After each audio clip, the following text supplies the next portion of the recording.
সালে বাংলাদেশের জনসংখ্যা ছিল 8 কোটি। শেখ মুজিবুর রহমান সাহেব 8 কোটি বাঙালির জন্য বিদেশ থেকে 8 কোটি কম্বল সংগ্রহ করে এনেছে। বস্ত্র সরবরাহ করা সরকারের কাছে জনগণের ভাবনা, এই ভাবনাটা দিবেন।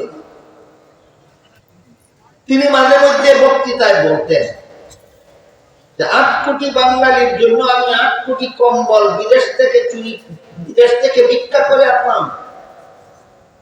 এগুলি কি সঠিকভাবে বন্টন করা হইতো, তাহলে আমার বন্টনের কম্বলটা গেল কোথায়? তাহলে শেখ মুজিবের সরকারি কর্মকর্তারা ঠিক মতোই বন্টন করতো, এই জন্য ওনার ভাগের কম্বলটা তিনি পেয়েছেন না। ঠিক মতোই বন্টন করতেন, এই জন্য ওনার ভাগেরটা তিনি পেয়েছেন না।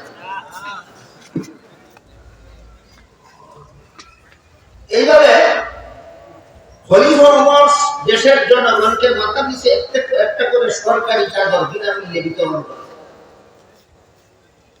তাহলে খলিফা ওমরের ভাগে একটা করে কিনা করে। আমরা শেখ মুজিবের ভাগে যদি 8 কোটির মধ্যে একটা ভরেতে উমরের ভাগের মধ্যে একটা হবে না?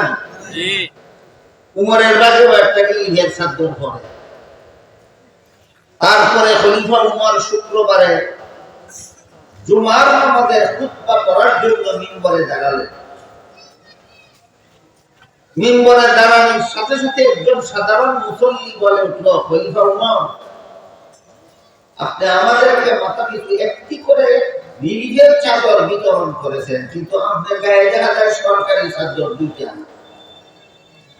জনগণকে একটা করে দিয়া আপনি প্রধান শাসন করতে হওয়ার কারণে 2টা সরকারি মাল নিয়ে গেলেন কোন অধিকারে? এই প্রশ্নের জবাব দিতে না পারলে আপনার খুব বড় শুনবো না, আপনার পিছনে জীবন আমাদের কোন অধিকারে আপনি রিলিফের চাদর 2টা গেলেন? খলিফা ওমর মুসল্লির প্রশ্ন শুনে প্রথমেই বললেন, তোমার প্রশ্নের জন্য তোমাকে ধন্যবাদ। খলিফা ওমর প্রশ্নকারীকে জবাব দিবার আগেই কইলেন, তোমার প্রশ্নের জন্য তোমাকে ধন্যবাদ। বর্তমান দুনিয়ার কোন দেশের শাসনকর্তাকে যদি একজন সাধারণ নাগরিক জিজ্ঞাসা করে, তোমার গায়ের পোশাক কার পয়সা দিয়া বানিয়েছে? কোটি টাকার গাড়ি কার টাকায় কিনছে? আকাশ ছোঁয়া বাড়ি কার টাকা দিয়া বানিয়েছে? বলব ধন্যবাদ না দৈন্যাক কোটা দিব? ধন্যবাদ দিত না, দৈন্যাক কোটা দিব। তোর কি অধিকার আমার সম্পদের হিসাব না? সম্পদের হিসাব দেওয়ার, সরকারি কর্মকর্তাদের সম্পদের হিসাব দেওয়ার অধিকার যেই দেশের জনগণের নাই, এই দেশের সরকারি কর্মকর্তারা সরকারের সম্পদ চুর ছাড়া আর কিছু হতে পারে না। এই কারণে বললেন আপনাদের ধন্যবাদ। এই দেশের সরকারি কর্মকর্তারা দেশের সম্পদ চুরি করতে পারবে না, তোমার মতো জনগণ এই দেশে না। তবে আমি দুঃখিত একটা ব্যাপারে, তোমার প্রশ্নের জবাবটা আমি দিতে পারবো না, আমার ছেলে আব্দুল্লাহ দেবে। উমরের ছেলের নাম আব্দুল্লাহ। আব্দুল্লাহর কাছে যখন দায়িত্ব এলো ওই মুসল্লির প্রশ্নের জবাব দেওয়া, আব্দুল্লাহ দাঁড়ায় বললেন, আমার বাবা যেভাবে তোমাদেরকে মাথা পিছে একটা করে রিলিফের চাদর দিয়েছেন, ঠিক তেমনি ভাবে আমার বাবাও সরকারি চাদর একটাই গ্রহণ করছে। কিন্তু আসল ঘটনা হলো, আমার বাবা এই একটা রিলিফের চাদর ছাড়া কোনো কাপড়ই না। আমার বাবার একটা রিলিফের চাদর ছাড়া আর কোনো কাপড়ই নেই। কত বড় দেশের শাসনকর্তা ছিল না বলেন? অর্ধেকটা পৃথিবীর সমান। খলিফা ওমর যেই দেশের শাসনকর্তা ছিলেন, সেই দেশটা ছিল প্রায় অর্ধেকটা পৃথিবীর সমান। এই অর্ধেকটা পৃথিবীর সমান দেশ শাসন করে, তার বলে একটা রিলিফের চাদর ছাড়া আর কোনো কাপড়ই নেই। এই যে একটু আগে পেলাম খলিফা উমরের আদর্শ ছিল আমার দেশের জনগণকে যে পরিমাণ বস্ত্র বিতরণ করতে পারি, যে মানে এর থেকে উন্নত মানের, এর থেকে বেশি পরিমাণ বস্ত্র আমার ব্যবহার করার অধিকার না। এটা ছিল খলিফা উমরের আদর্শ। খলিফা উমরের ছেলে আব্দুল্লাহ বলেন, আমার বাবা যেভাবে তোমাদেরকে মাথা পিছে একটা করে সরকারি চাকর দিয়েছেন, আমার বাবা একটা সরকারি চাকরি দিয়েছেন, কিন্তু ঘটনা হলো আমার বাবার এই একটা সরকারি রিলিফের চাকর ছাড়া কোনো কাপড়ই নেই। নিম্নাঙ্গে পড়লে উদ্যাঙ্গ খোলা থাকে, উদ্যাঙ্গে পড়লে নিম্নাঙ্গ খোলা থাকে। এমন অবস্থায় তিনি তোমাদের ইমামতি করতে পারেন না। কাজে আমার ভাগের চাদরটা আমার বাবাকে দান করেছি, দুইটা চাদর গায়ে ধরে যেন তোমাদের নামাজের ইমামতিটা করতে পারে।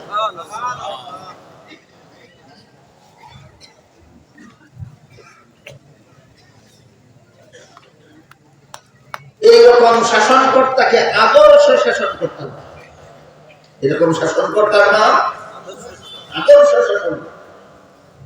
এমন শাসনকর্তা যেই দেশে থাকে সেই দেশের সরকার খাইয়া আর জনগণ না খাইয়া মরে না। এরকম শাসনকর্তা যে দেশে থাকে এই দেশের সরকার খাইয়া আর জনগণ না খাইয়া মরে না। জনগণকে যা খাইতে দেয় সরকার তাই খায়, সরকার যা খায় জনগণকে তাই খাইতে দেয়। তাহলে খলিফা উমর এর এই ঘটনাটা পরিষ্কার আমরা পেলাম যে খুলাফায়ে রাশিদিনের যুগেও সরকার নাহমাদুহু ওয়া নাস্তাঈনুহু ওয়া নাস্তাগফিরুহু ওয়া নু'মিনু বিহি ওয়া নাতাওয়াক্কালু আলাইহি ওয়া নাউযু বিল্লাহি মিন শুরুরি আনফুসিনা ওয়া মিন সাইয়্যিআতি আ'মালিনা। من يهده الله فلا مضل له ومن يضلله فلا هادي له ونشهد أن لا إله إلا الله وحده لا شريك له ونشهد أن سيدنا ونبينا ومولانا محمدا عبده ورسوله صلى الله تعالى عليه وعلى آله وأصحابه وبارك وسلم. أما بعد فأعوذ بالله من الشيطان الرجيم. بسم الله الرحمن الرحيم. وقال الذي اشتراه من مصر لامرأته أكرمي مثواه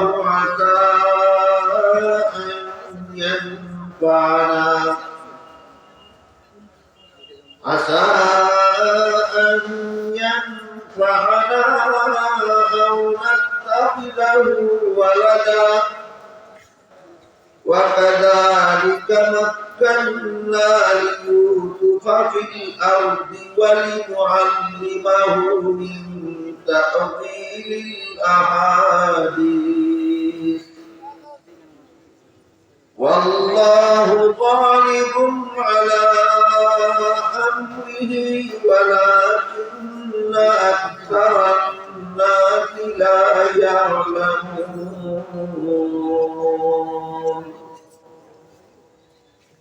ولما بلغ أشده آتيناه حكما وعلما وكذلك نجزي المحسنين. بارك الله لنا ولكم في القرآن العظيم ونفعنا وإياكم بالآيات والذكر الحكيم. हज़रत उलमाए किराम मुहतरम हाज़िरीन, গতদিন বলা হয়েছে সরকারের কাছে জনগণের প্রাপ্য আছে ৬টা। ১ নম্বর খাদ্য, ২ নম্বর বস্ত্র, ৩ নম্বর শিক্ষা, ৪ নম্বর স্বাস্থ্য বা চিকিৎসা, ৫ নম্বর বাসস্থান, ৬ নম্বর নিরাপত্তা।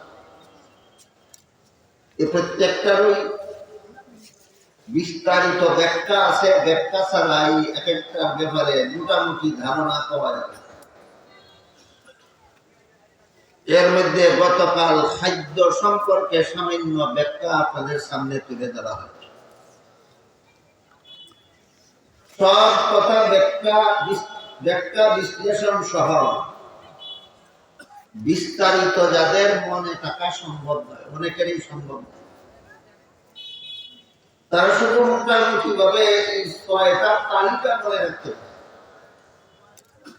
সরকারের কাছে জনগণের মৌলিক প্রাপ্য হইল ৬টা: খাদ্য, বস্ত্র, শিক্ষা, স্বাস্থ্য, বাসস্থান, নিরাপত্তা। খাদ্য, বস্ত্র, শিক্ষা, স্বাস্থ্য, বাসস্থান, নিরাপত্তা।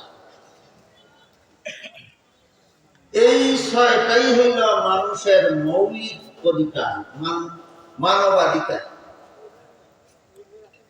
আজকাল মানবাধিকার শব্দটা অনেকেই বলে, গুরাটি বলে না মানবাধিকার। এই ৬টা জিনিস হইল মানুষের, মানুষ হিসাবে প্রতিটি নাগরিকের অধিকার। কোন একটা দেশে বসবাসকারী প্রত্যেকটা নাগরিকের এই ৬টা অধিকার আছে। এইগুলি হইল মানুষ হিসাবে তার। মানুষ হিসাবে যে অধিকারগুলি প্রতিষ্ঠিত হয় এইগুলিকেই মানবাধিকার বলা হয়। মানবাধিকারের বেলায় একটা দেশের সমস্ত নাগরিকদের মানবাধিকারের বেলায় ধর্ম বর্ণের কোন ব্যবধান থাকে না। সরকার যদি মুসলমান হয়, জনসংখ্যা যদি মুসলমান হয়, সংখ্যাগরিষ্ঠ মুসলমানের যেমন খাদ্য পাওয়ার অধিকার আছে, সংখ্যালঘু অমুসলমানদেরও খাদ্য পাওয়ার অধিকার আছে।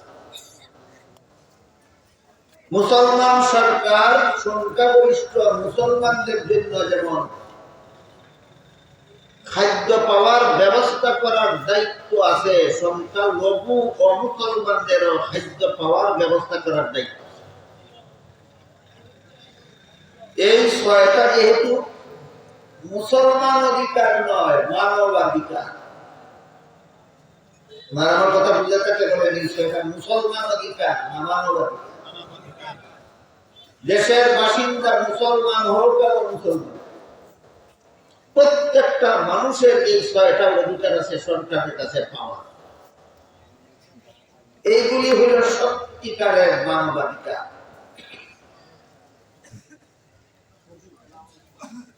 বাংলাদেশে মুসলমান সংখ্যাগরিষ্ঠ, হিন্দু সংখ্যালঘু। এই কারণে বাংলাদেশ সরকারের দায়িত্ব শুধু মুসলমানদের পোশাক বিতরণের ব্যবস্থা না, হিন্দুদের। এটার নাম মানবাধিকার।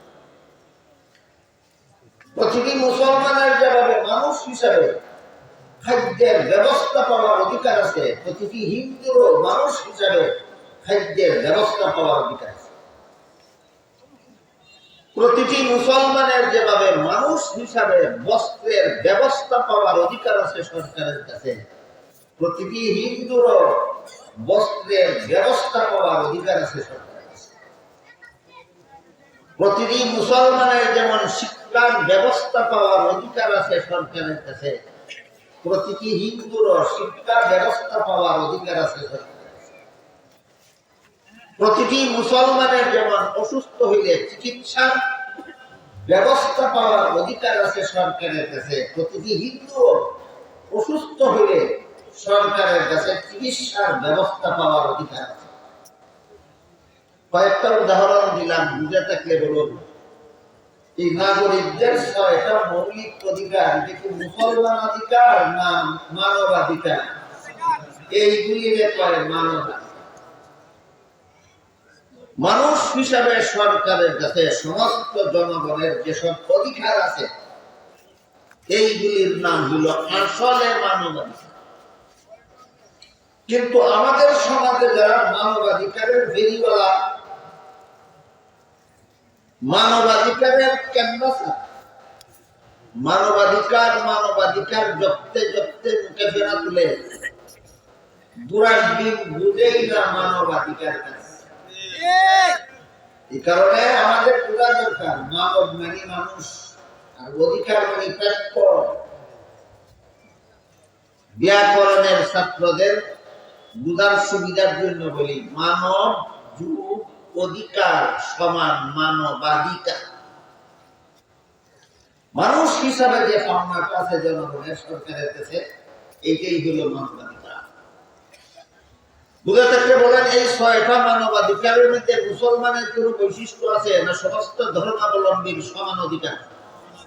এই কথাটা কিন্তু আমাদের সকলের জানতে হবে, স্মরণ রাখতে হবে।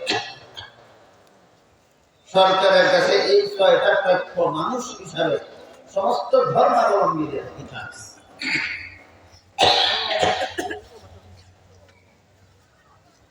কিন্তু বর্তমান দুনিয়ার ইহুদি খ্রিস্টানেরা কতগুলি পশু অধিকারের নাম দিয়েছে মানবাধিকার।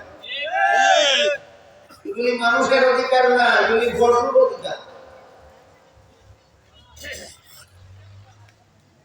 এরা নিজেরাও মানুষ না, এদের অধিকার দিতে চায়, এটা মানুষের অধিকার না, এটা পশুর অধিকার। মনে করতে আমি আগে বললেন এরা কয় একটা ছেলে সাবালক হইলে পড়ে, একটা মেয়ে সাবালক হইলে পড়ে, তাদের ইচ্ছা মতো মিলামিশা করবে, এখানে বিয়ার দুহাই দিয়া বাধা দিবার অধিকার নাই। এটার নাম মানবাধিকার। যুবক ছেলের মনে চাইছে একটা যুবতী মেয়ের সাথে মিলামিশা করবে, যুবতী মেয়ের মনে চাইছে একটা যুবক ছেলের সাথে মিলামিশা করবে। এখানে বিয়ার বাধার সৃষ্টি করা যাবে না, বিবাহের আড়াল সৃষ্টি করা যাবে না, বিবাহের উছিলায় এখানে তাদের মিলামিশায় বাধা দেওয়া যাবে না। বিয়া ছাড়াই নারী পুরুষ মিলামিশা করা এটা তাদের মানবাধিকার। আমি বলি এটা মানবাধিকার না, এটা পশু অধিকার। মানবাধিকার না পশু অধিকার? পশু অধিকার। যেমন একটা কুত্তার মনে চাইছে কুত্তির সাথে মিলিয়ে দিতে, কুত্তিরও মনে চাইছে কুত্তার সাথে মিলিয়ে। এখানে বিয়ার কথা কইয়া বাধা দেওয়া যাবে না, এটা কুত্তা কুত্তির অধিকার।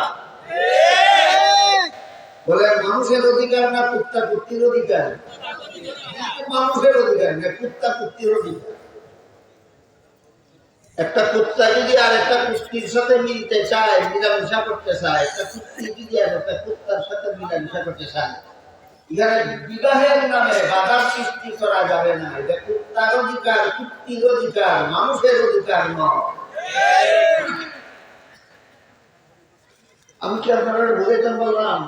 ইসলামের দৃষ্টিতে মানবাধিকার কারে পায়, আমি যদি খ্রিস্টানের দৃষ্টিতে মানবাধিকার কারে পায়?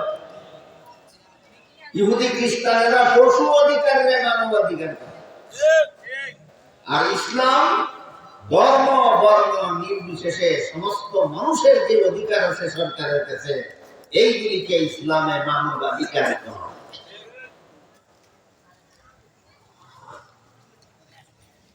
এই সমস্ত মানবাধিকার মূলত ৬টা। ১ নম্বর হইল খাদ্য। এই ব্যাপারে গতকাল বিস্তারিত ভাবে দেশের সকল নাগরিকদের প্রয়োজনীয় খাদ্য সংগ্রহের ব্যবস্থা করে দেওয়া সরকারের, সরকারের কাছে জনগণের প্রাপ্য, সরকারের কাছে জনগণের পাওনা, সরকারের কাছে জনগণের অধিকার। ২ নম্বর হলো দেশের সমস্ত জনগণ মুসলমান হোক, হিন্দু হোক, বৌদ্ধ হোক, খ্রিস্টান হোক, যে কোনো ধর্ম হোক, দেশের সমস্ত জনগণ তার শরীরের পোশাক, প্রয়োজনীয় পোশাক পাওয়ার ব্যবস্থা করে দেওয়া সরকারের দায়িত্ব। সরকারের বাপের সম্পত্তি বিক্রি করে জনগণকে পোশাক কিনা দেওয়া দায়িত্ব না, ব্যবস্থা কিনা দেওয়া। যেমন ভাবে সরকারের বাপের সম্পত্তি বিক্রি করে জনগণকে খাদ্য কিনা দেওয়া দায়িত্ব না, খাদ্য উৎপাদনের ব্যবস্থা কিনা দেওয়া দায়িত্ব। তেমনি ভাবে দেশের সমস্ত জনগণকে তার প্রয়োজনীয় পোশাক সরবরাহের ব্যবস্থা করে দেওয়া সরকারের। খাদ্য সরবরাহের প্রধান ব্যবস্থা হলো কৃষিকাজ।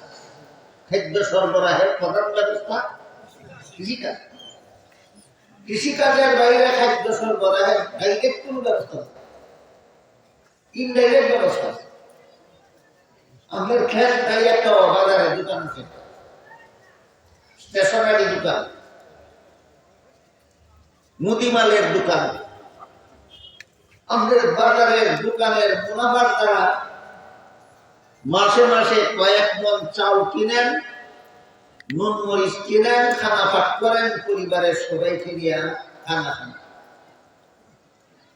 সরাসরি ক্ষেতের ফসল খাইলেন না ব্যবসার মাধ্যমে খাদ্য খাইলেন? হ্যাঁ, ব্যবসার মাধ্যমে খাইলেন। সরাসরি খাদ্য উৎপাদনের একমাত্র ব্যবস্থা হল কৃষিকাজ।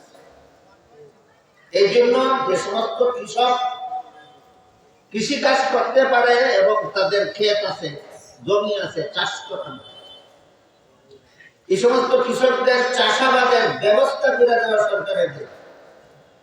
সার উৎপাদন করে দেওয়া সরকারের দায়িত্ব। উন্নত মানের বীজ উৎপাদন করে দেওয়ার দায়িত্ব সরকার। পানি সেচের ব্যবস্থা করে দেওয়া সরকারের দায়িত্ব। কৃষক কৃষিকাজ করবে, সে নিজে কৃষিকাজ করতেও পারে, তার ফসল ফলানির জমিও আছে, তারে সরকার সহযোগিতা করতে হবে। তার জমি না থাকলে সরকারের যে কোনো ভাবে খাদ্য সংগ্রহ করে তারা দিতে, সে কৃষিকাজ করতে পারে এবং তার যে জমি আছে, এই কারণে তার ব্যাপারে সরকারের দায়িত্ব 16 আনার মধ্যে 14 আনা হ্রাস পেয়ে গেছে। এখন তুমি শুধু সারের যোগান দাও, তুমি শুধু বীজের যোগান দাও, তুমি শুধু সেচের যোগান দাও, বেচারা নিজে সেচ করবে, তার ক্ষেত আছে। এখানে সরকারের বেশিরভাগ ভূমিকা কৃষকের নিজেই পালন। ঠিক তেমনি ভাবে পোশাক ক্ষেতের উৎপাদন হয়, পোশাক মেইন ফ্যাক্টরিতে তৈরি হয়। পোশাক ক্ষেত বলে না ফ্যাক্টরি উৎপাদন? পোশাক ফ্যাক্টরিতে উৎপাদন। এই জন্য সরকারের নিজস্ব দায়িত্ব দেশে পোশাক উৎপাদনের ফ্যাক্টরি, ব্যাপকভাবে ফ্যাক্টরি প্রতিষ্ঠা করিয়া দেশের জনগণের যে পরিমাণ পোশাকের দরকার, এই পরিমাণ পোশাক যেন দেশে উৎপাদন হতে পারে তার ব্যবস্থা করা সরকারের। কেউ যদি ব্যক্তিগত উদ্যোগে ফ্যাক্টরি খুলে, তাইলে তার ফ্যাক্টরি চালাবার জন্য তাদের সহযোগিতা করা সরকারের দায়িত্ব। কারণ নিজে ব্যক্তিগত মালিকানায় ফ্যাক্টরি খুললে সে সরকারকে অনেক সহযোগিতা করেছে, সরকারের দায়িত্ব অনেকটা নিজেই পালন করেছে। কাজেই যে সমস্ত ফ্যাক্টরিতে পোশাক উৎপাদন হয়, কাপড় তৈরি হয়, এই সমস্ত ফ্যাক্টরির পৃষ্ঠপোষকতা করা এটাও সরকারের দায়িত্বের অন্তর্গত। বিদেশ থেকে যদি ফ্যাক্টরির মেশিন আমদানি করতে হয়, এই আমদানি করার কাজে সরকার ওই ফ্যাক্টরির মালিককে সহযোগিতা করে। বিদেশ থেকে যদি সুতা আমদানি করতে হয়, বিদেশ থেকে যদি তুলা আমদানি করতে হয়, এই সমস্ত আমদানির কাজে মিল ফ্যাক্টরির মালিককে সরকার সহযোগিতা করতে হবে। কারণ শুরু আকাশটাই সরকারের ছিল, যদি বেশিরভাগ ব্যক্তি মালিকে তুলে মালিছে, বাকিটা তৈরি করে। এবার বুঝাতে বলেন, দেশের প্রতিটি নাগরিককে পোশাক সরবরাহের ব্যবস্থা করে দেওয়া যে কার কাছে কার প্রাপ্য? সরকারের কাছে, জনগণের। এখানে ধর্ম বর্ণের কোনো ব্যবধান নাই, শিক্ষিত অশিক্ষিতের কোনো ব্যবধান নাই, নারী পুরুষের কোনো ব্যবধান নাই। মুসলমানদের যেমন ভাবে সরকারের কাছে, মুসলমান নাগরিকের কাছে পোশাক সরবরাহের ব্যবস্থা করা সরকারের যেমন দায়িত্ব, অমুসলমান নাগরিকের কাছে প্রয়োজনীয় পোশাক সরবরাহের ব্যবস্থা করা সরকারের সমান দায়িত্ব। শিক্ষিতদের জন্য তেমন দায়িত্ব, অশিক্ষিতদের জন্য তেমন দায়িত্ব, পুরুষের জন্য তেমন দায়িত্ব, নারীদের জন্য তেমন দায়িত্ব। সুতরাং পোশাক সরবরাহের ব্যবস্থা পাওয়া প্রতিটি নাগরিকের মানবাধিকার, প্রতিটি নাগরিকের মানবাধিকার। এই ব্যাপারে হয়তো তোমার ফারুক রাদিয়াল্লাহু আনহু একটা ঘটনা গতকাল বলছিলাম। 18 বস্তা ঘাড়ে তুলে নিয়ে গেছিলেন বিধবা মহিলা। পোশাক সরবরাহের ব্যাপারেও খলিফা উমরের একটা চমৎকার ঘটনা। খলিফা উমরের আদর্শ ছিল দেশের জনগণকে আমি যে মানের খানার ব্যবস্থা করে দিতে পারবো না, এমন মান সম্পন্ন খানা গ্রহণ করার অধিকার আমারও নাই। খলিফা উমরের আদর্শ। দেশের সব মানুষের যদি রুটি খাওয়ার ব্যবস্থা করে দিতে পারি, তখন আমি রুটি খাওয়ার অধিকার দেখি। দেশের কিছু মানুষের রুটি খায়, কিছু মানুষের ছাতু খায়, আর আমি সবসময় রুটি খাইব, এই অধিকার আমার না। এই আদর্শ কার ছিল?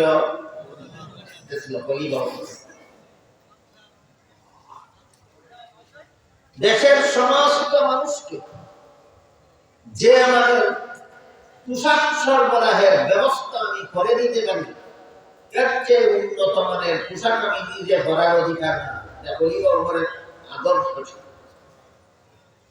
দেশের মানুষকে যে মানের বাড়িঘর, ওই বাসস্থান বাসস্থানের আন্তরা, দেশের মানুষকে যে মানের বাসস্থান নির্মাণের ব্যবস্থা আমি করে দিতে পারবো, এর চেয়ে উন্নত মানের বাসস্থানে বসবাস করার অধিকার আমি উমরের না।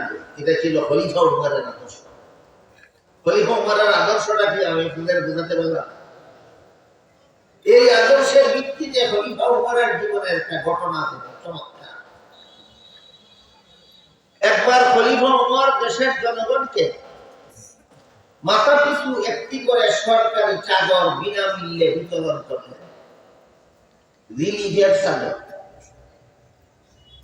আমাদের বাংলাদেশের স্বাধীনতার সময় বাংলাদেশের লোক সংখ্যা ছিল 8 কোটি, আর বর্তমানে 17 কোটি।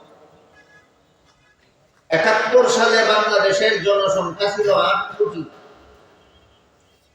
শেখ মুজিবুর রহমান সাহেব 8 কোটি বাঙালির জন্য বিদেশ থেকে 8 কোটি কম্বল সংগ্রহ করে এনেছিল। কিন্তু বস্ত্র সরবরাহ করা সরকারের কাছে জনগণের ভাবনা, এই ভাবনাকে দিবে। তিনি মাঝে মধ্যে বক্তৃতায় বলতেন যে 8 কোটি বাঙালির জন্য আমি 8 কোটি কম্বল বিদেশ থেকে ভিক্ষা করে আনলাম। এইগুলি কি সঠিকভাবে বন্টন করা হইতো, তাহলে আমার বন্টনের কম্বলটা গেল কোথায়? তাহলে শেখ মুজিবের সরকারি কর্মকর্তারা ঠিক মতোই বন্টন করতো, এই জন্য ওনার ভাগের কম্বলটা তিনি পেয়েছেন না। ঠিক মতোই বন্টন করতেন, এই জন্য ওনার ভাগেরটা তিনি পেয়েছেন না। এইভাবে খলিফা উমর দেশের জনগণকে মাথা পিছু একটা করে সরকারি চাদর বিনামূল্যে বিতরণ করে। খলিফা উমরের ভাগে একটা করে কিনা করে। আমরা শেখ মুজিবের ভাগে যদি 8 কোটির মধ্যে একটা করে, উমরের ভাগের মধ্যে একটা হবে না? উমরের ভাগেও একটা ইলিয়াস চাদর করে। তারপরে খলিফা উমর শুক্রবারে জুমার নামাজে খুতবা পড়ার জন্য মিম্বরে দাঁড়ালেন। মিম্বরে দাঁড়ানোর সাথে সাথে একজন সাধারণ মুসল্লি বলে উঠল, খলিফা উমর, আপনি আমাদেরকে মাথা পিছু একটি করে রিলিফের চাদর বিতরণ করেছেন, কিন্তু আপনার গায়ে দেখা যায় সরকারি চাদর দুইটা। জনগণকে একটা করে দিয়া আপনি প্রধান শাসন করতে হওয়ার কারণে দুইটা সরকারি মাল দিয়ে গেলেন কোন অধিকারে? এই প্রশ্নের জবাব দিতে না পারলে আপনার খুব বড় শুনবো না, আপনার পিছনে জীবন কোন অধিকারে আপনি গিরিবের চাদর দুইটা দিলেন? খলিফা ওমর মুসল্লির প্রশ্ন শুনে প্রথমেই বললেন, তোমার প্রশ্নের জন্য তোমাকে ধন্যবাদ। খলিফা ওমর প্রশ্নকারীকে জবাব দিবার আগেই কইলেন, তোমার প্রশ্নের জন্য তোমাকে ধন্যবাদ। বর্তমান দুনিয়ার কোন দেশের শাসনকর্তাকে যদি একজন সাধারণ নাগরিক জিজ্ঞাসা করে, তোমার গায়ের পোশাক কার পয়সা দিয়া বানিয়েছে? কোটি টাকার গাড়ি কার টাকায় কিনছে? আকাশ ছোঁয়া বাড়ি কার টাকা দিয়া বানিয়েছে? বলব ধন্যবাদ না দৈন্যাক কোটা দিব? ধন্যবাদ দিত না, দৈন্যাক কোটা দিব। তোর কি অধিকার আমার সম্পদের হিসাব না? সম্পদের হিসাব দেওয়ার, সরকারি কর্মকর্তাদের সম্পদের হিসাব দেওয়ার অধিকার যে দেশের জনগণের নাই, এই দেশের সরকারি কর্মকর্তারা সরকারের সম্পদ চুর ছাড়া আর কিছু হতে পারে না। এই কারণে বলেন ডাক্তারের জন্য এই দেশের সরকারি কর্মকর্তারা দেশের সম্পদ চুরি করতে পারবে না। তোমার মতো জনগণ এই দেশে। তবে আমি দুঃখিত একটা ব্যাপারে, তোমার প্রশ্নের জবাব আমি দিতে পারবো না, আমার ছেলে আব্দুল্লাহ দেবে। উমরের ছেলের নাম আব্দুল্লাহ। আব্দুল্লাহর কাছে যখন দায়িত্ব গেল ওই মুসল্লির প্রশ্নের জবাব দেওয়া, আব্দুল্লাহ দাঁড়ায় বললেন, আমার বাবা যেভাবে তোমাদেরকে মাথা পিছে একটা করে রিলিফের চাদর দিয়েছেন, ঠিক তেমনি ভাবে আমার বাবাও সরকারি চাদর একটাই গ্রহণ করছে। কিন্তু আসল ঘটনা হলো, আমার বাবা এই একটা রিলিফের চাদর ছাড়া কোনো কাপড়ই নাই। আমার বাবার একটা রিলিফের চাদর ছাড়া আর কোনো কাপড়ই নেই। কত বড় দেশের শাসনকর্তা ছিল না বলেন? অর্ধেকটা পৃথিবীর সমান। খলিফা ওমর যেই দেশের শাসনকর্তা ছিলেন, সেই দেশটা ছিল প্রায় অর্ধেকটা পৃথিবীর সমান। অর্ধেকটা পৃথিবীর সমান দেশ শাসন করে, তার বলে একটা রিলিফের চাদর ছাড়া আর কোনো কাপড়ই নেই। এই যে একটু আগে পেলাম, খলিফা ওমরের আদর্শ ছিল, আমার দেশের জনগণকে যে পরিমাণ বস্ত্র বিতরণ করতে পারি, যে মানে এর থেকে উন্নত মানের, এর থেকে বেশি পরিমাণ বস্ত্র আমার ব্যবহার করার অধিকার না। এটা ছিল খলিফা ওমরের আদর্শ। খলিফা ওমরের ছেলে আব্দুল্লাহ বললেন, আমার বাবা যেভাবে তোমাদেরকে মাথা পিছে একটা করে সরকারি চাদর দিয়েছেন, আমার বাবাও একটা সরকারি চাদরই দিয়েছেন। কিন্তু ঘটনা হলো, আমার বাবার এই একটা সরকারি রিলিফের চাদর ছাড়া কোনো কাপড়ই নেই। নিম্নাঙ্গে পড়লে উর্ধাঙ্গ খোলা থাকে, উর্ধাঙ্গে পড়লে নিম্নাঙ্গ খোলা থাকে। এমন অবস্থায় তিনি তোমাদের ইমামতি করতে পারেন না। কাজে আমার ভাগের চাদরটা আমার বাবাকে দান করেছি, দুইটা চাদর গায়ে ধরে যেন তোমাদের নামাজের ইমামতিটা করতে পারে।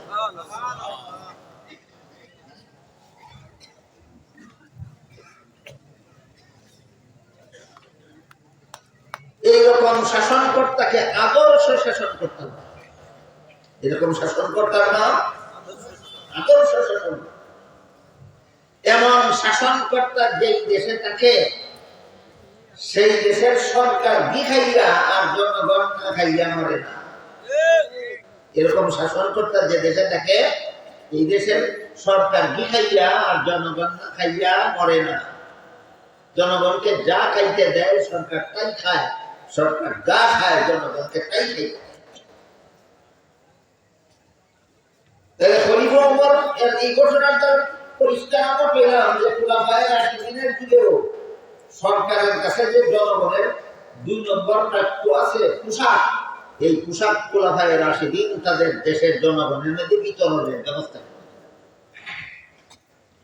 তখনকার কথা তার শিল্প কারখানা আমাদের বাংলাদেশের মতো সৌদি আরব বহু দূর দেশে কাপড় তৈরি হইতো, ওই দেশ থেকে কাপড় সরকারের খরিদ করে আমদানি করে জনগণের বিতরণ করে দিতে হতো। খলিফা ওমরের জন্য জনগণের এই পোশাক সংগ্রহ করা অত্যন্ত কঠিন ব্যাপার ছিল। বাংলাদেশে বর্তমানে যতগুলি পোশাক ফ্যাক্টরি আছে, এরকম একটা পোশাক ফ্যাক্টরি খলিফা ওমরের দেশের ভিতরে। তাহলে বর্তমান বাংলাদেশের জন্য জনগণের কাছে পোশাক বিতরণ করা যত সহজ, খলিফা ওমরের জন্য তত সহজ ছিল না অনেক কঠিন ছিল? অনেক কঠিন। এই পোশাক সম্পর্কে কিছু জরুরি আনুষঙ্গিক কিছু মশালা আছে। পোশাক সম্পর্কে আনুষঙ্গিক কিছু দরকারি বিধিবিধান আছে যেগুলি সমস্ত মুসলমান নারী পুরুষের জন্য জানা দরকার, মনে রাখা। আল্লাহ পাক রব্বুল আলামিন কোরআনে বলেছেন মানুষের জন্য আল্লাহ পোশাকের ব্যবস্থা করেছেন। যে আয়াতে এই কথা বলেছেন, এই আয়াতের তাফসীরে ব্যাখ্যায় তাফসীরের কিতাবে লেখা আছে মানুষের পোশাক ব্যবহারের উপকারিতা তিনটা। পোশাক ব্যবহারের উপকারিতা কটা? এক নম্বর উপকারিতা হইল পোশাক ব্যবহারের দ্বারা সতর্কতা। এগুলি মনে রাখবেন। পোশাক ব্যবহারের এক নম্বর উপকারিতা সতর্কতা।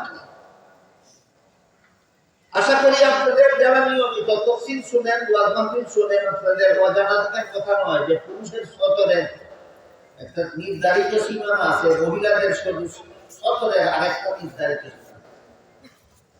পুরুষের সতর হলো নাভির থেকে হাঁটু পর্যন্ত। পুরুষের সতর কি বললাম? নাভির থেকে হাঁটু পর্যন্ত। মহিলাদের সতর হইল চেহারা, হাতের পাঞ্জা আর পায়ের পাতা ছাড়া সর্বাঙ্গ। মহিলাদের শরীরের 3 অঙ্গ ছাড়া সর্বাঙ্গ সতর। 3 অঙ্গ ছাড়া সর্বাঙ্গ সতর। আর পুরুষের মাত্র নাভির থেকে হাঁটু পর্যন্ত 1 অঙ্গ সতর।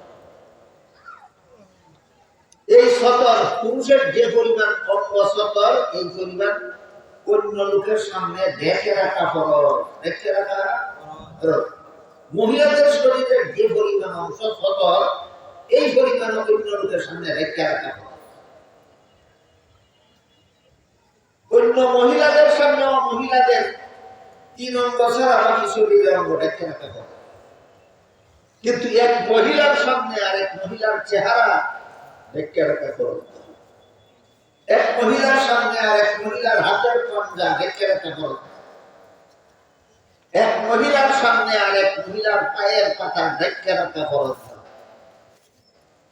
এই মশলাটারে না বুঝিয়া অথবা বুঝে শুনে চক্রান্ত করে কিছু লোকে বিকৃত করতেছে বর্তমান সময়। মহিলাদের 3 অঙ্গতে ঢেকে রাখা ফরজ নয়, যেটি নামাজের ভিতরে বলা হয়েছে না অন্য মহিলার সামনে? হ্যাঁ, অন্য মহিলার সামনে নামাজের কথা না। এই 3 অঙ্গ ঢেকে রাখা ফরজ না। এই 3 অঙ্গ ঢেকে রাখা ফরজ না অন্য কোন মহিলার সামনে। মহিলাদের নামাজে চেহারা খোলা রাখা জায়েজ আছে। মহিলাদের নামাজে হাতের পাঞ্জা খোলা রাখা জায়েজ আছে। মহিলাদের নামাজে পায়ের পাতা খোলা রাখা জায়েজ আছে। কোন ভিন্ন পুরুষের সামনে জায়েজ না। ভিন্ন পুরুষের সামনে। আজকাল আমাদের সমাজে কিছু চরমপন্থী মুসলমানের আবির্ভাব হইতেছে। এই চরমপন্থীদের দলটার নাম হইল লামাধার। দলটার নাম লামাধার। এরা বলে পুরুষের নামাজে আর মহিলার নামাজে কোনো পার্থক্য নেই। কাজেই পুরুষকে যেভাবে মসজিদে গিয়ে জমাতে নামাজ পড়তে হবে, মহিলাকে তেমনিভাবে মসজিদে গিয়ে জমাতে নামাজ পড়তে হবে। পুরুষের যেমন চেহারা ঢেকে রাখার কোনো বিধান ইসলামে নাই, মহিলারও চেহারা ঢেকে রাখার বিধান ইসলামে নাই। তাহলে মহিলারও মসজিদে গিয়ে জমাতে নামাজ পড়তে হবে, চেহারা খোলা রাখতে হবে। মতলবটা কি তোমার? মতলবটা হলো যারা কয় সমাজে নারী পুরুষ সমান, এরা নারীদের চেহারা পথে ঘাটে দেখতে চায়। যারা বলে নারী পুরুষ নামাজে সমান, এরা মহিলাদের চেহারা মসজিদে নিয়ে দেখতে চায়। কুমতলব দুটো দলেরই, শুধু ক্ষেত্রের বেশ কম। এক দলে পথে ঘাটে মহিলার মুখ দেখতে চায়, আর এক দলে মসজিদে নিয়ে মহিলার মুখ দেখতে চায়। এই জন্য এই কথাটা আমাদের সকলের স্মরণ রেখে দেবে। নামাজে মহিলার চেহারা খোলা রাখা জায়েজ আছে, নামাজে মহিলার হাতের পাঞ্জা খোলা রাখা জায়েজ আছে, নামাজে মহিলাদের পায়ের পাতা খোলা রাখা জায়েজ আছে, ভিন্ন পুরুষের সামনে জায়েজ না। ভিন্ন পুরুষের সামনে জায়েজ। আর ভিন্ন মহিলার সামনে এক মহিলার এই সতর দেখিয়ে রাখতে হবে, শুধু 3 নম্বর খোলা রাখতে হবে। গেল পোশাকের 3 উপকারিতার 1 নম্বর উপকারিতা হইল সতর রাখা। পুরুষের নাভির থেকে হাঁটু পর্যন্ত ঢেকে রাখা, অন্য লোকের সামনে ফরজ। আর মহিলাদের 3 নম্বর ছাড়া বাকিটা ঢেকে রাখা। পোশাকের 2 নম্বর উপকারিতা হইল শীত নিবারণ অথবা গরম নিবারণ। গরম নিবারণের কথা বাঙালিদেরকে বোঝানো কঠিন হবে, আরবিদের বোঝানো। আরব দেশে গরমের মৌসুমে দুপুরের সময় একটা বাতাস বসে, গরম বাতাস, এটা লু হাওয়া হয়। শরীরের চামড়ায় লাগলে বাতাসটা, গরম বাতাসটা লাগে চামড়ায় ঠুসাও। এই জন্য আরব দেশের যে সমস্ত লোকেরা দুপুরের সময় গরমের মৌসুমে মাঠে কাজ করে, খেতে খামারে কাজ করে, এরা রুমাল দিয়া মুখ পর্যন্ত রেখে সামান্য পোশাক নাকি দুপুর দিয়া দেখা লাগে। ওই পোশাকের দ্বারা তারা গরম থেকে আত্মরক্ষা। বাংলাদেশে এমন গরমও নাই, আর পোশাকের দ্বারা গরম থেকে আত্মরক্ষা করার ব্যবস্থা। পোশাকের দ্বারা গরম থেকে বাঁচা যায় বাংলাদেশে না আরব দেশে? হ্যাঁ, সব দেশে পোশাকের দ্বারা শীত থেকে বাঁচা যায়, শীত নিবারণের ব্যবস্থা হয়। এটা সৌদি আরবে যেমন ভাবে পোশাকের দ্বারা শীত নিবারণের ব্যবস্থা হয়, বাংলাদেশে তেমনি ভাবে পোশাকের দ্বারা শীত নিবারণের ব্যবস্থা হয়। লন্ডন আমেরিকাতেও তেমনি ভাবে পোশাকের দ্বারা শীত নিবারণের ব্যবস্থা হয়। গরমের ব্যবহারটা যেহেতু ব্যাখ্যা সাপেক্ষ, এই জন্য গরম শব্দটা আমরা ব্যবহার না করে শুধু শীতের কথাটাই বলি। পোশাকের 2 নম্বর উপকারিতা, পোশাকের দ্বারা শীত নিবারণ। পোশাকের 1 নম্বর উপকারিতা, পোশাকের দ্বারা সতর রাখা হয়। পোশাকের 2 নম্বর উপকারিতা, পোশাকের দ্বারা শীত নিবারণ। পোশাকের 3 নম্বর উপকারিতা, পোশাকের দ্বারা অঙ্গসজ্জা হয়। শরীরটাকে সুন্দর করে সাজানো যায়, এটাকে অঙ্গসজ্জা। দেখেন বাংলা শব্দটা পরিষ্কার করে যদি আপনারা বুঝেন, তাহলে আমার কাঁচা ভাষা বলার জন্য শরীরটাকে সুন্দর করে সাজানি, যেটা বাংলা ভাষায় অঙ্গসজ্জা বলেন। অঙ্গসজ্জা করে বুঝেন তো? পোশাকের 3 নম্বর উপকারিতা হলো অঙ্গসজ্জা, শরীরে সুন্দর করা। এবার বলেন তো পোশাকের উপকারিতা কটা? 3টা। 1 নম্বর সতর রাখা, 2 নম্বর শীত নিবারণ, 3 নম্বর অঙ্গসজ্জা, শরীর সাজানো। এখন একজনে শুধু জানিয়ে পূজা বাজারের ঘোরাফেরা করলে মনে করে আমি শরীরটা ইচ্ছা মতো সাজাচ্ছি। আর একজনে হাফ প্যান্ট ভিজা এক জেলা থেকে আরেক জেলা, এক দেশ থেকে আরেক দেশে গেলে হে মনে মনে ভাবে হাফ প্যান্ট ভিজা আমি শরীরটা সাজাচ্ছি। আরেকজনে গেঞ্জি ভিজতে দেশ বিদেশ ঘোরাফেরা করে, হে মানে ভাবে আমি গেঞ্জি দিয়ে আমার শরীরটা সাজাচ্ছি।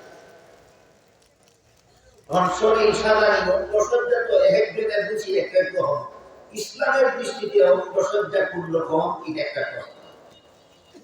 এই প্রশ্নের বিমানটা হয় যারা জীবনের সকল কাজ আল্লাহর হুকুম নবীর তরিকা মতো করে, যারা জীবনের সকল কাজ আল্লাহর হুকুম নবীর তরিকা মতো করে, এদের দৃষ্টিতে অঙ্গসজ্জা যেটা যেভাবে শরীরটাকে কাপড় দিয়ে সাজিয়ে সুন্দর হয়, আল্লাহ এবং আল্লাহ রাসূলের দৃষ্টিতে ওইটাই সুন্দর। আল্লাহ এবং আল্লাহ রাসূলের দৃষ্টিতে ওইটাই সুন্দর। তোমার দৃষ্টিতে হাফের জিন্দা বাজানো গেলে তোমার শরীরটা সুন্দর হয়। এটা আল্লাহর বিধান মতো, নবীর তরিকার মতো যারা জীবনের পূর্ণ সব কাজ করে, এরা হাফের জিন্দারে সুন্দর হয় না, এরা বিস্তৃত হয়। কথা বুঝুন নি আপনারা আমাদের? এরা জাঙ্গিয়া বিদ্যানদের সুন্দর হয় না, বিস্তৃত হয়। এরা শুধু গেঞ্জি গায়ে দিয়ে বাজানো যাবে, সুন্দর হয় না, বিস্তৃত হয়। এমনকি আল্লাহর হুকুম মতো, নবীর তরিকা মতো যারা জীবনের সব কাজ করে, এরা মাথা কুলালে কেউ মানুষের সমাজে যাওয়ারে অসুন্দর হয় না, এটা অবিশ্লীত।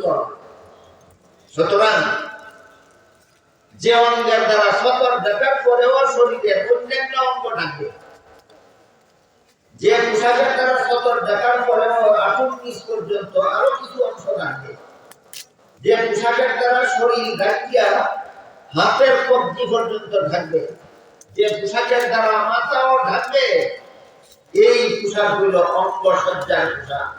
সুতরাং টুপি ছাড়া খালি মাথার পোশাক এটা অঙ্গ সজ্জার পোশাক নয়। জামা ছাড়া গেঞ্জির পোশাক যে অঙ্গ সজ্জার পোশাক নয়। হাঁটু ঢাকে না এমন প্যান্ট, এমন হাফ প্যান্ট নামের পোশাক অঙ্গ সজ্জার পোশাক নয়। এই জন্য মুফাসসিরিনে কেরাম তাফসীরের কিতাবে লিখেছেন যে পোশাক সুন্নতি রুচি সম্পন্ন, সুন্নতি রুচি সম্পন্ন লোকের কাছে খালি মাথায় মানুষের সমাজ যাইতে সংকোচ বোধ হয়। যারা রুচিটা সুন্নতি রুচি, এরা খালি মাথায় বাজারে যাইতে করে, লজ্জা বোধ করে, সংকোচ বোধ করে। খালি মাথায় মানুষের সমাজে যাইতে সংকোচ বোধ করে। খালি মাথায় বন্ধু বান্ধবকে নিয়ে আলাপ সালাহে বসতে সংকোচ বোধ করে। যেই পোশাকে সমাজের মানুষের সামনে যেতে রুচি সম্পন্ন মানুষের সংকোচ বোধ হয়, এমন পোশাকের যারা নামাজ পড়লে নামাজ বকরু হয়। এই জন্য আল্লামা মুফতি শফি রাহমাতুল্লাহি আলাইহি তাফসীরে মাআরিফুল কুরআনে পরিষ্কার ভাষায় লিখেছেন, খুযু যীনাতাকুম ইনদা কুল্লি মাসজিদিন। এই আয়াতের অধীনে মুফতি শফি এই আয়াতের ব্যাখ্যা প্রসঙ্গে তাফসীরে মাআরিফুল কুরআনে লিখেছেন, যেহেতু খালি মাথায় সুন্নতি রুচি সম্পন্ন মানুষ, পুরুষ খালি মাথায় মানুষের সমাজে যাইতে লজ্জা বোধ করে, কাজেই পুরুষের জন্য খালি মাথায় নামাজ পড়া মাকরুহ হয়ে থাকে। খালি মাথায় নামাজ পড়া মাকরুহ, খালি মাথায় নামাজ পড়া।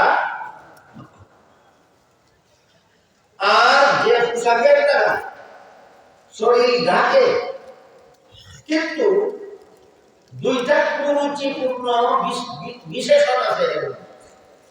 একটা হলো এমন পাতলা কাপড় দিয়ে পোশাক বানাইছে যে কাপড়ের উপর থেকে ভিতরে শরীরে রং দেখা যায়।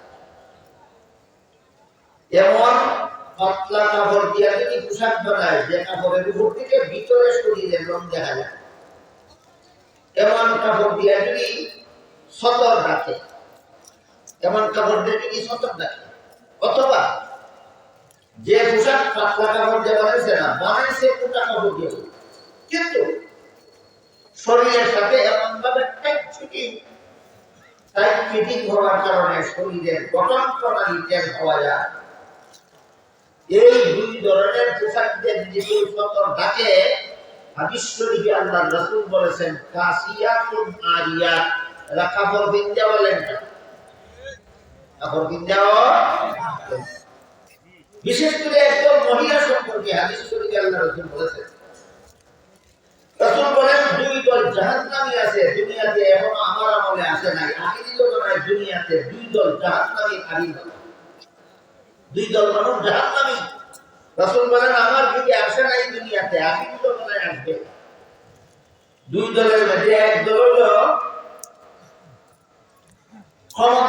ক্ষমতাশালী সুপ্রাফুলাবান, ক্ষমতাশালী সুপ্রাফুলাবান, এমারাতুস সিরিয়ান, অল্প বয়সের ছেলেমেয়েরা দেশের ক্ষমতার অধিকারী, অল্প বয়সের ছেলেমেয়েরা দেশের ক্ষমতার অধিকারী হইয়া না শিখছে দেশের নিয়ম নীতি, না শিখছে সরকারের কি দায়িত্ব, না শিখছে জনগণের কি দায়িত্ব, এই সমস্ত সুপ্রা গুলাবান, এই সমস্ত অল্প বয়সের গুলাবান, এরা না শিখছে জনগণের কাছে সরকারের কি অধিকার, না শিখছে সরকারের কাছে জনগণের কি অধিকার।